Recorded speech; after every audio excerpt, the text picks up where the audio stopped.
Thế giới không mong chờ điều này, Trung Quốc chính thức công bố JL-1, loại tên lửa hạt nhân được thả từ máy bay rồi lao xuống theo quỹ đạo đạn đạo với tốc độ siêu vượt âm. Một vũ khí dài hơn 15 mét, được quảng cáo có thể tấn công tầm xa tới 8.000 km, đủ để từ bầu trời châu Á vươn tới Alaska, Guam hay thậm chí sâu trong lãnh thổ Mỹ. Sự xuất hiện của JL-1 không chỉ là thêm một loại vũ khí mới, mà là lời thách thức trực diện với cán cân răn đe hạt nhân toàn cầu. Nhưng câu hỏi quan trọng nhất là, liệu sức mạnh này có thật sự vượt Mỹ và Nga, hay chỉ là một đòn tâm lý chiến được tính toán kỹ lưỡng nhằm thay đổi bàn cờ chiến lược? Cùng hồ sơ quân giới bóc tách toàn bộ sự thật phía sau JL-1 và đừng quên nhấn đăng ký để không bỏ lỡ những phân tích quân sự chuyên sâu tiếp theo. Trong bất kỳ chiến lược hạt nhân hiện đại nào, khái niệm bộ ba răn đe luôn được xem là chuẩn mực để một quốc gia khẳng định năng lực tấn công, phòng thủ ở cấp độ chiến lược. Bộ ba ấy gồm 3 trụ cột: tên lửa đạn đạo trên bộ, tên lửa phóng từ tàu ngầm và tên lửa hạt nhân phóng từ máy bay ném bom chiến lược. Trong nhiều thập kỷ, Mỹ và Nga là hai cường quốc duy nhất sở hữu bộ ba hoàn chỉnh. Trung Quốc, dù phát triển mạnh mẽ tên lửa xuyên lục địa DF-41 và hạm đội tàu ngầm mang tên lửa JL-2, JL-3, vẫn thiếu một mảnh ghép quan trọng: vũ khí hạt nhân phóng từ không quân. Sự xuất hiện của JL-1 đã khép lại khoảng trống ấy và đánh dấu thời điểm Bắc Kinh lần đầu tiên công khai khả năng răn đe hạt nhân ba hướng một cách trọn vẹn. Chính điều này khiến JL-1 trở thành tâm điểm, không chỉ vì tính năng của bản thân tên lửa mà còn vì ý nghĩa chiến lược sâu xa mà nó mang lại. Khi JL-1 được trình diễn trong cuộc duyệt binh tại Bắc Kinh, giới quan sát nhận ra rằng Trung Quốc không còn giấu giếm tham vọng tham gia đầy đủ vào sân chơi hạt nhân toàn cầu. Một quả tên lửa khổng lồ dài khoảng 15 mét được treo dưới bụng máy bay ném bom H-6N là hình ảnh mang tính biểu tượng, báo hiệu sự chuyển biến trong tư duy chiến lược của Bắc Kinh. Nếu như trước đây, vai trò răn đe từ trên không của Trung Quốc phụ thuộc chủ yếu vào máy bay ném bom mang bom hạt nhân rơi tự do, một mô hình lạc hậu từ thời chiến tranh lạnh, thì nay, việc sở hữu một tên lửa đạn đạo phóng từ trên không có thể mang đầu đạn hạt nhân đã đưa không quân nước này bước vào câu lạc bộ mà Mỹ và Nga đã thống trị từ lâu. Để hiểu tầm quan trọng của JL-1, trước tiên phải nhìn vào nền tảng mang nó, H-6N. Đây là phiên bản mới nhất của dòng H-6, vốn được phát triển dựa trên Tupolev Tu-16 của Liên Xô từ thập niên 1950. Dù khung thân cổ điển, H-6N được Trung Quốc nâng cấp mạnh mẽ với khoang bụng thiết kế lại để mang theo vũ khí có kích thước lớn hơn nhiều so với các mẫu trước. Quan trọng hơn, H-6N có khả năng tiếp dầu trên không, tăng đáng kể tầm hoạt động vốn là hạn chế lớn của dòng H-6 truyền thống. Sự kết hợp giữa JL-1 và H-6N không phải là bước nhảy vọt về công nghệ như cách Mỹ nâng cấp B-52 hay Nga hiện đại hóa Tu-160. Nhưng nó đủ để Trung Quốc lần đầu tiên triển khai một mô hình tấn công chiến lược dựa trên không quân. Tuy nhiên, chính ở đây cũng bắt đầu xuất hiện những giới hạn. Vì JL-1 quá lớn để chứa trong khoang vũ khí trông như các tên lửa Mỹ hay Nga, nó buộc phải được treo bên ngoài thân máy bay. Điều này khiến H-6N dễ bị phát hiện hơn nhiều. Bản thân H-6N lại là máy bay cận âm, không có khả năng tàng hình và không thể sống sót nếu xâm nhập sâu vào không phận đối phương. Bắc Kinh hiểu rõ điều đó nên JL-1 không được thiết kế để phóng từ khoảng cách gần mà từ điểm đứng xa, dựa vào tầm bắn lớn của tên lửa để tiếp cận mục tiêu mà máy bay không cần tiến quá gần vùng nguy hiểm. Mô hình này tuy không hoàn hảo nhưng vẫn phù hợp với chiến lược răn đe của Trung Quốc, tấn công từ khoảng cách lớn, tránh đối đầu trực tiếp với mạng lưới phòng không tiên tiến của Mỹ. Một yếu tố nữa giúp JL-1 gây chú ý chính là danh xưng nó nhận được từ phương Tây trong nhiều năm, CHSX-13. Lầu Năm Góc và giới tình báo đã theo dõi mẫu tên lửa bí ẩn này từ rất lâu, khi những hình ảnh mờ nhạt của H-6N mang một vật thể lạ kích thước lớn xuất hiện trong các bức ảnh vệ tinh. Theo nhiều nguồn tin, JL-1 có thể phát triển dựa trên nền tảng của dòng DF-21, tên lửa đạn đạo tầm trung nổi tiếng của Trung Quốc, được cải tiến để phóng từ máy bay. Nếu điều này đúng, Trung Quốc đã chuyển đổi một trong những vũ khí hiệu quả nhất của mình sang dạng tấn công từ trên không, tạo ra một biến thể mới linh hoạt hơn, khó đoán hơn và có thể gây bất ngờ hơn trong môi trường tác chiến hiện đại. Mặt khác, sự ra đời của JL-1 cũng phản ánh một sự thật chiến lược mà Trung Quốc không giấu giếm, họ chưa có một máy bay ném bom tàng hình chiến lược giống như B-2 hoặc B-21 của Mỹ. Dự án H-20 dù được nhắc đến nhiều năm nhưng chưa có bất kỳ mốc tiến độ công khai nào. Trong bối cảnh đó, JL-1 được xem như phương án tạm thời để không quân Trung Quốc có khả năng răn đe tầm xa từ trên không trước khi thế hệ máy bay tàng hình của họ ra đời. Đây là một bước đi hợp lý về mặt chiến lược, khi chưa có nền tảng tối ưu, họ phát triển vũ khí bù đắp khoảng trống bằng cách kéo dài tầm với của tên lửa, thay vì phụ thuộc vào khả năng xâm nhập của máy bay mang. Khi ghép toàn bộ các yếu tố vào nhau, H-6N, JL-1, sự công khai tại duyệt binh và những tín hiệu mà Bắc Kinh gửi ra thế giới, có thể thấy Trung Quốc muốn chứng minh họ đã trở thành cường quốc sở hữu đầy đủ 3 trụ cột hạt nhân, đồng thời củng cố vị thế trong cuộc cạnh tranh chiến lược với Mỹ. Sự xuất hiện của JL-1 không chỉ là về công nghệ mà còn là thông điệp chính trị. Trung Quốc muốn thế giới biết rằng họ có thể mở rộng tầm với chiến lược và sẵn sàng cạnh tranh trong lĩnh vực mà trước đây chỉ Mỹ và Nga nắm ưu thế. Đây chính là lý do khiến JL-1 trở thành tâm điểm phân tích của toàn bộ giới quân sự quốc tế. Khi Trung Quốc tuyên bố JL-1 có thể đạt tới tầm bắn 8.000 km, cộng đồng chiến lược quốc tế lập tức bị kéo vào một cuộc tranh luận về tính thực tế, phạm vi đe dọa và ý nghĩa của con số này. Để hiểu rõ vấn đề, cần phân biệt hai khái niệm hoàn toàn khác nhau, tầm bắn thật của tên lửa và tầm đánh chiến lược của cả hệ thống gồm máy bay ném bom H-6N và JL-1. Nhiều nguồn Trung Quốc mô tả con số 8.000 km như tầm bắn tuyệt đối với mục đích gây ấn tượng, nhưng các phân tích độc lập cho rằng đây là tổng hợp của hai yếu tố. Bán kính chiến đấu của H-6N sau khi tiếp dầu trên không và quãng đường JL-1 có thể bay sau khi được thả ở độ cao lớn. Dù con số thực thế nào, điều chắc chắn là JL-1 được thiết kế để tạo ra khả năng vươn tới các mục tiêu nằm ngoài tầm với của phần lớn vũ khí Trung Quốc trước đây. Chính khái niệm này mở ra một loạt kịch bản chiến lược. Với khả năng phóng từ trên không, H-6N không cần phải tiếp cận gần mục tiêu như các máy bay ném bom truyền thống. Thay vào đó, nó có thể cất cánh từ nội địa Trung Quốc, bay tới một điểm an toàn đủ xa. Thả JL-1 từ độ cao lớn để tên lửa lao theo quỹ đạo đạn đạo, siêu vượt âm vào không gian và quay trở lại với tốc độ rất khó đánh chặn. Điều này cho phép Trung Quốc mô phỏng khả năng tấn công bất ngờ vào các mục tiêu chiến lược quan trọng của Mỹ mà không cần đưa máy bay vào vùng nguy hiểm. Đây chính là mô hình mà Trung Quốc muốn thể hiện, tấn công từ xa, giảm thiểu rủi ro, gây áp lực lớn lên các trung tâm chỉ huy của đối thủ. Một trong những kịch bản được nhắc đến nhiều nhất là khả năng JL-1 đe dọa Alaska. Với khoảng cách từ cực Tây Trung Quốc tới Alaska vào khoảng 4.500 đến 5.000 km, JL-1 có thể hoàn toàn bao trùm khu vực này nếu được thả từ độ cao tối ưu. Điều này đặc biệt quan trọng vì Alaska là nơi Mỹ đặt nhiều hệ thống cảnh báo sớm, radar tầm xa và cơ sở phòng thủ tên lửa chiến lược. Nếu JL-1 có thể gây áp lực lên tuyến phòng thủ này, Mỹ sẽ buộc phải tái bố trí hệ thống cảnh giới và phân bổ thêm ngân sách cho khu vực Thái Bình Dương. Điều này mang lại một lợi ích chiến lược quan trọng cho Bắc Kinh, buộc Washington phải phân tán nguồn lực. Kịch bản thứ hai là đe dọa Guam, một trong những căn cứ chiến lược quan trọng nhất của Mỹ tại Thái Bình Dương. Nếu tính đúng theo quảng cáo, JL-1 hoàn toàn có thể từ không phận Trung Quốc vươn tới Guam mà không cần H-6N tiến sát gần khu vực này. Với vị trí của Guam nằm cách bờ biển Trung Quốc khoảng 3.000 km, JL-1 nếu thực sự đạt tầm cao như tuyên bố sẽ biến căn cứ này trở thành mục tiêu dễ dàng. Đây chính là lý do vì sao nhiều chuyên gia Mỹ cho rằng JL-1 là một phần trong chiến lược A2S nhằm hạn chế khả năng triển khai lực lượng của Mỹ vào khu vực trong trường hợp xung đột. Một kịch bản khác gây nhiều tranh cãi hơn là khả năng đe dọa sâu trong lãnh thổ Mỹ. Một số nguồn quân sự Trung Quốc mô tả rằng nếu H-6N được phép hoạt động từ vùng Viễn Đông Nga, một giả định mang tính chính trị rất cao, JL-1 có thể đặt phần lớn lãnh thổ Mỹ vào tầm bắn. Dù kịch bản này mang tính lý thuyết và phụ thuộc nặng vào quan hệ Bắc Kinh, Moscow, nó vẫn tạo ra một mức độ áp lực tâm lý nhất định. Đối với người làm chiến lược, chỉ cần một khả năng được đặt ra là đã phải tính đến phương án phòng thủ. Chính điều này giúp Trung Quốc đạt được lợi ích chiến lược mà không cần phải chứng minh toàn bộ các thông số của JL-1 trên thực tế. JL-1 còn được thiết kế để gây khó khăn tối đa cho các hệ thống phòng thủ tên lửa của Mỹ. Những hệ thống như Aegis Ashore, THAAD hay các tổ hợp phòng thủ đảo Guam được tối ưu hóa để đối phó với tên lửa đạn đạo phóng từ mặt đất hoặc từ tàu ngầm, vốn có quỹ đạo bay tương đối dễ dự đoán.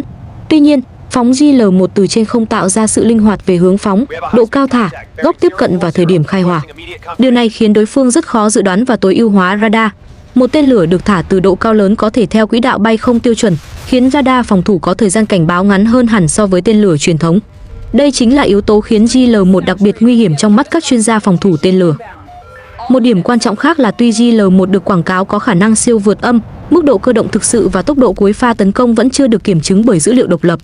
Điều này tạo ra một vùng mờ thông tin, nhưng đồng thời cũng mở ra một không gian cho Trung Quốc sử dụng chiến lược mơ hồ, khiến đối thủ không biết chính xác JL-1 mạnh đến đâu, có khả năng xuyên thủng lá chắn phòng thủ hay không. Với chiến lược răn đe, mơ hồ đôi khi hiệu quả không kém gì sức mạnh thật sự, vì nó buộc đối thủ phải chuẩn bị cho kịch bản xấu nhất, dẫn tới sự phân tán nguồn lực và gia tăng áp lực lên chuỗi chỉ huy. Dù vậy, cần nhấn mạnh rằng toàn bộ các kịch bản trên đều dựa trên giả định rằng H-6N có thể tiếp cận đủ gần vị trí thả JL-1 mà không bị phát hiện và ngăn chặn. Đây chính là điểm yếu lớn nhất, khiến nhiều chuyên gia hoài nghi rằng khả năng tấn công tầm xa của JL-1 dù rất ấn tượng trên lý thuyết nhưng vẫn phụ thuộc rất lớn vào năng lực sống sót của nền tảng mang. Một máy bay cận âm, không tàng hình phải mang theo một tên lửa dài 15 mét treo ngoài thân luôn là mục tiêu dễ nhận dạng đối với radar tầm xa. Điều này buộc Trung Quốc phải xây dựng chiến lược triển khai rất cẩn trọng, dựa trên yếu tố bất ngờ và khai thác những vùng trời chưa bị giám sát chặt chẽ. Tuy nhiên, khi đánh giá tổng thể, không thể phủ nhận rằng JL-1 đã đưa Trung Quốc đến gần hơn với khả năng tấn công hạt nhân tầm xa từ trên không, điều mà trước đây Mỹ và Nga độc quyền. Việc công bố tầm bắn 8.000 km, dù mang tính phóng đại hay không, vẫn tạo hiệu ứng chiến lược mạnh mẽ. Trong chiến lược răn đe, đôi khi điều đáng sợ nhất không phải là khả năng đã được chứng minh, mà là khả năng chưa được kiểm chứng nhưng có thể tồn tại. JL-1 chính là một ví dụ điển hình của loại sức mạnh nửa kín nửa hở này. Khi Trung Quốc tuyên bố JL-1 có thể vượt Mỹ và Nga trong lĩnh vực vũ khí hạt nhân phóng từ trên không, Giới phân tích quốc tế lập tức đặt JL-1 cạnh những hệ thống tương đương của hai siêu cường này để xem tuyên bố đó có căn cứ hay không. Việc so sánh không chỉ đơn thuần là đối chiếu thông số mà còn phải nhìn vào triết lý thiết kế, môi trường chiến lược và mục tiêu thực sự của từng quốc gia trong cuộc chạy đua vũ khí siêu vượt âm hiện nay. JL-1 đại diện cho bước tiến của Trung Quốc, nhưng Mỹ và Nga không đứng yên và mỗi nước có lợi thế, hạn chế riêng mà nếu tách khỏi tổng thể sẽ dễ dẫn đến đánh giá sai lệch. Mỹ hiện sở hữu tên lửa hành trình hạt nhân AGM-86B, một hệ thống đã phục vụ hơn 40 năm. AGM-86B có tầm bắn khoảng 2.400 km và tốc độ cận âm, rõ ràng đã lỗi thời so với các yêu cầu tác chiến hiện đại. Tuy nhiên, sức mạnh thực sự của AGM-86B nằm ở nền tảng mang, các máy bay B-52H với khả năng triển khai nhiều tên lửa cùng lúc và hoạt động ở tầm cao, tầm xa mà không phải dựa vào tiếp dầu liên tục như H-6N. Bên cạnh đó, Mỹ đang phát triển AGM-181ALRSO, một loại tên lửa hành trình tàng hình mới dự kiến thay thế AGM-86B từ khoảng năm 2030. Mặc dù tốc độ dưới âm, AGM-181A được thiết kế để sống sót trước hệ thống phòng không tiên tiến, dựa vào khả năng tàng hình và quỹ đạo bay thấp. Điều này phản ánh triết lý của Mỹ, thay vì theo đuổi tốc độ siêu vượt âm bằng mọi giá, họ tập trung vào tính tàng hình và khả năng xuyên thủng phòng thủ ở cấp chiến lược.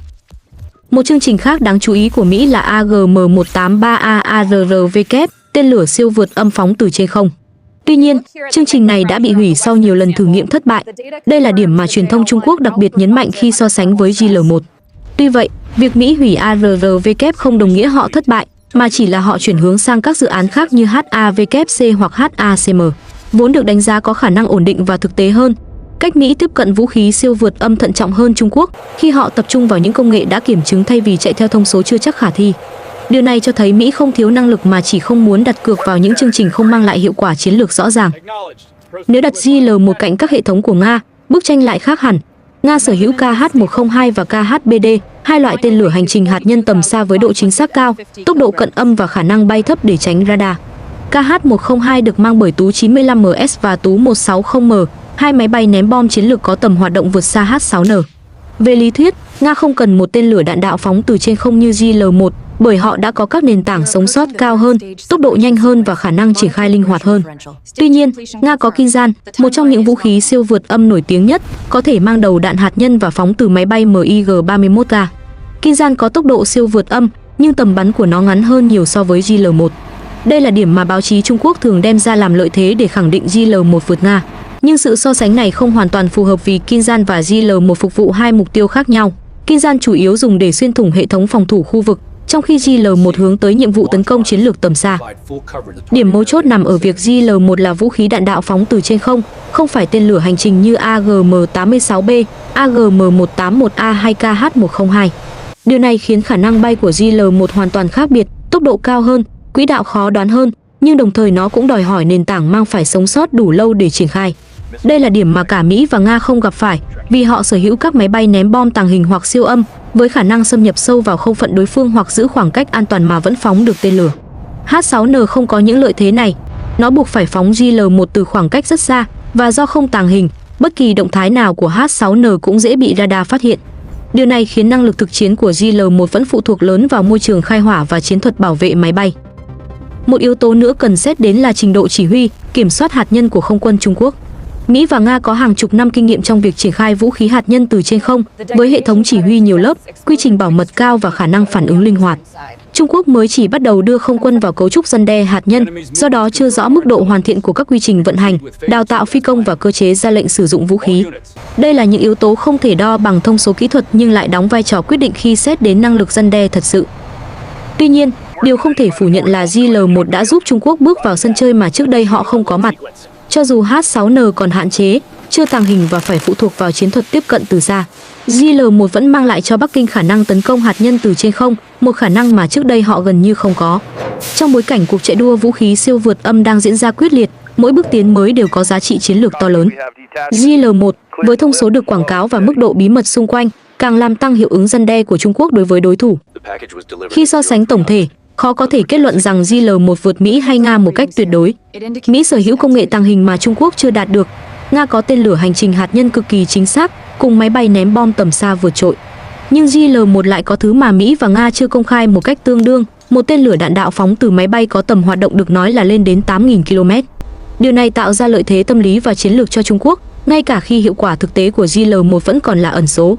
Trong chiến lược răn đe, một loại vũ khí càng bí ẩn thì tác dụng tâm lý càng lớn, và đây có lẽ là mục tiêu thật sự mà Bắc Kinh muốn đạt được khi công bố JL-1 trước toàn thế giới. Sự xuất hiện của JL-1 đánh dấu một bước ngoặt quan trọng trong chiến lược răn đe hạt nhân của Trung Quốc, không chỉ vì tính năng của bản thân tên lửa mà còn bởi ý nghĩa biểu tượng mà nó mang lại. Trong nhiều năm, Bắc Kinh luôn bị xem là kém hoàn thiện hơn Mỹ và Nga trong bộ ba hạt nhân, khi lực lượng không quân chỉ đóng vai trò thứ yếu và thiếu nền tảng vũ khí hiện đại để triển khai đầu đạn hạt nhân từ trên không. JL-1 đã thay đổi điều đó, giúp Trung Quốc lần đầu tiên sở hữu đầy đủ 3 trụ cột răn đe, đặt họ ngang hàng với những siêu cường đã thống trị không gian chiến lược này suốt nửa thế kỷ. Tuy nhiên, để hiểu JL-1 một cách toàn diện, cần nhìn nó cả từ hai mặt, sức mạnh được tuyên bố và những hạn chế đang tồn tại. Tầm bắn 8.000 km, khả năng phóng từ độ cao lớn, tốc độ siêu vượt âm và quỹ đạo khó đoán là những thông số cho thấy Trung Quốc đang cố gắng mở rộng khả năng tấn công tầm xa mà không cần máy bay xâm nhập sâu vào không phận đối phương. Nhờ vậy, hệ thống này có thể tạo ra áp lực lên nhiều vị trí chiến lược của Mỹ, từ Alaska, Hawaii, Guam cho đến các căn cứ tại Thái Bình Dương. Đây chính là tác động chiến lược mà Trung Quốc muốn đạt được, buộc Mỹ phải tính toán lại cách bố trí lực lượng, trải rộng ngân sách quốc phòng và chuẩn bị nhiều kịch bản hơn cho các tình huống bất ngờ. Nhưng bên cạnh đó, những hạn chế của JL-1 cũng không thể bỏ qua. Nền tảng mang H-6N vẫn là máy bay cận âm, không tàng hình và dễ bị radar phát hiện. Việc phải treo tên lửa dài 15 m bên ngoài thân càng khiến nó trở thành mục tiêu dễ nhận diện. Điều này đặt ra câu hỏi về khả năng sống sót của hệ thống trong môi trường tác chiến thực tế, đặc biệt khi đối mặt với hệ thống phòng không nhiều lớp của Mỹ và đồng minh. Ngoài ra, mức độ sẵn sàng chiến đấu, quy trình chỉ huy, kiểm soát hạt nhân của không quân Trung Quốc và tính xác thực của các thông số được công bố đều là những yếu tố chưa được kiểm chứng độc lập. Dù vậy, trong chiến lược răn đe, sức mạnh không chỉ đến từ khả năng thực sự của vũ khí mà còn từ sự mơ hồ có chủ đích. Khi đối thủ không thể biết chính xác JL-1 mạnh đến đâu, họ buộc phải tính đến kịch bản xấu nhất. Chính sự bất định ấy tạo ra giá trị chiến lược lâu dài, và đây có thể là mục tiêu thật sự của Trung Quốc khi đưa JL-1 ra công khai. Dù chưa chắc vượt Mỹ hay Nga về tổng thể, JL-1 đã giúp Bắc Kinh bước lên một nấc thang mới trong năng lực răn đe, khiến cuộc cạnh tranh chiến lược ở Thái Bình Dương ngày càng phức tạp. Nếu bạn muốn theo dõi thêm những phân tích quân sự chuyên sâu, những diễn biến công nghệ vũ khí mới nhất và các góc nhìn chiến lược đằng sau từng loại khí tài, đừng quên nhấn đăng ký kênh Hồ sơ Quân giới. Đây sẽ là nơi mang đến cho bạn góc nhìn chân thật, khách quan và đầy đủ nhất về những chuyển động quân sự trên toàn thế giới.